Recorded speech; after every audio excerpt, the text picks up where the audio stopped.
Desejos de coisas materiais, ou materialismo.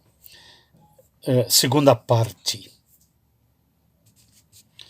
O educador cristão há de ter uma visão de criatura humana coincidente com a visão apresentada nas Sagradas Escrituras.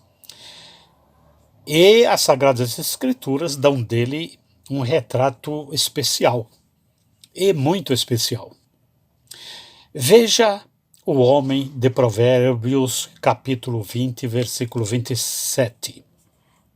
Diz lá: o espírito do homem é a lâmpada do Senhor, a qual esquadrinha todo o mais íntimo do corpo. Eis o homem portador de espírito, que é lâmpada do Senhor. E fica estabelecido de imediato o princípio de que a acolhida de Deus no homem torna este uma criatura de alta dignidade e de valor absoluto, porque é feito à imagem e semelhança de Deus. No entanto, o fato de pertencermos a uma cultura materialista, a uma cultura penetrada de materialismos, isto é, de sistemas, de leis e de códigos fundamentados e cimentados em corpos, em coisas, em objetos, em mercadorias. O fato de pertencermos a estes tempos desespiritualizados, em que o próprio homem se torna mercadoria comercializável,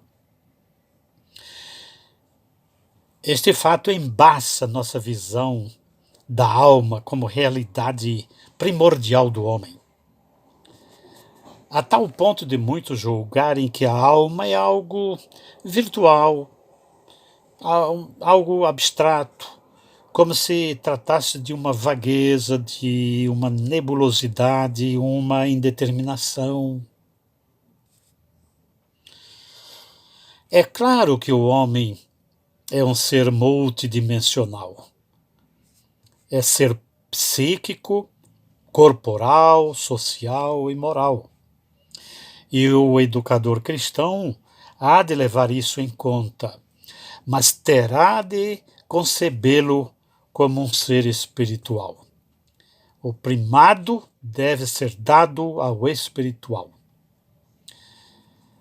A grandeza e o sentido do homem estão na alma. São palavras de Louis Lavelle. E encontramos essa visão compatível com a da Bíblia em inúmeros pensadores. Nós nos lembramos de um pensador romano, estoicista, Epíteto, pensador que viveu antes do surgimento do cristianismo, mas que exerceu sobre este grande influência. Epíteto traduz a beleza contida nessa visão de homem, diz ele: tu, ó homem, és a principal obra de Deus. És uma porção distinta da parte dele em ti. Por que então ignoras tão nobre berço? Por que ignoras a tua origem? É dentro de ti que o levas e não percebes que o profanas com pensamentos impuros e atos sórdidos. E Bolchenski, filósofo suíço contemporâneo, faz o seguinte comentário: ele, ou antes aquilo que o faz ser homem, a alma, o espírito, está sim no mundo, mas não é do mundo, não pertence a este mundo. Portanto, repare que nós estamos chamando a atenção para a nobreza desse ser, que está situado numa linha numa linha. Ele tem uma dupla articulação Ele está situado numa linha entre o divino e o terreno, entre o além celeste e o aquém terrestre, né? Entre o transcendente e o imanente.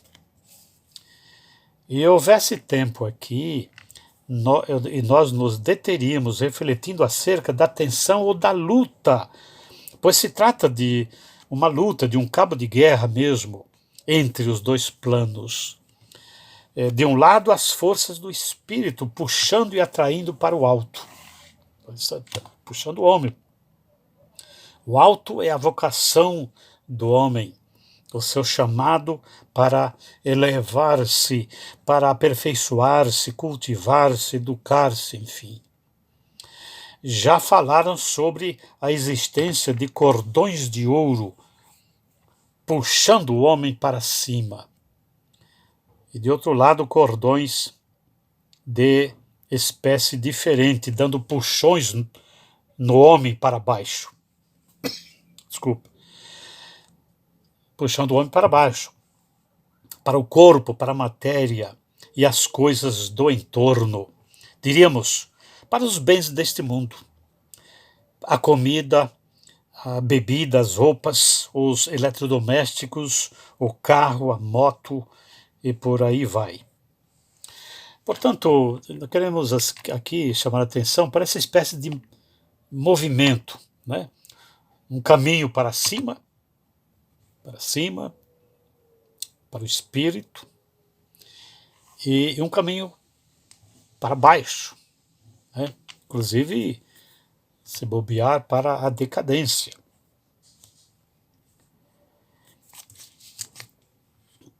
Nós estamos falando, a luta de que estamos falando encontra paralelo na luta entre o espírito e a carne, enfim, colocada pelo apóstolo Paulo no livro de Gálatas, capítulo 5. Lá, a luta diz respeito à luta do espírito com E maiúsculo, portanto, luta do Espírito Santo. A luta lá trava-se no interior do indivíduo, mas é evento que afeta toda a família. O nosso assunto mais amplo é a família, mas é evidente que estamos cuidando de traçar uma espécie de retrato do momento, dos tempos em que vivemos, e tempos em que a família, nossa família, está inserida. Então, não se pode falar de eventos que afetam o indivíduo e isentando-o de afetar toda a família. Qualquer que seja o resultado dessa luta, não há como um membro deixar de afetar o todo, ou seja, o corpo a que pertence, o corpo da família.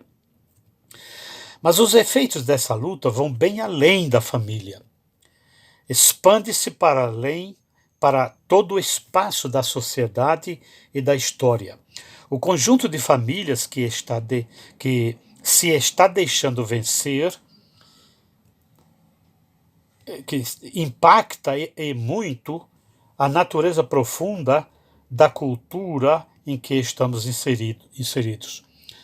Nós estamos querendo dizer o seguinte, que essa luta que a família cristã trava, ela não fica apenas o resultado e as qualidades dessa luta, não ficam restritos apenas ao seio, ao âmbito da família, mas ela se expande, ela vai bem além.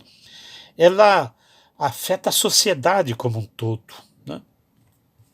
Diríamos que essa cultura tem um lado, a cultura em que vivemos. Ela joga o jogo de um dos lados, e o do espírito é que não é. Ela não joga o jogo do espírito.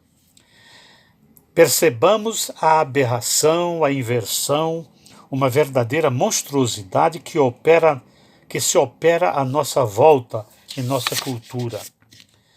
A carne, matéria, está vencendo, nós diríamos. Tem a primazia, né? A carne tem a primazia na nossa cultura. Nela o homem perde a dignidade, é comprado, é vendido,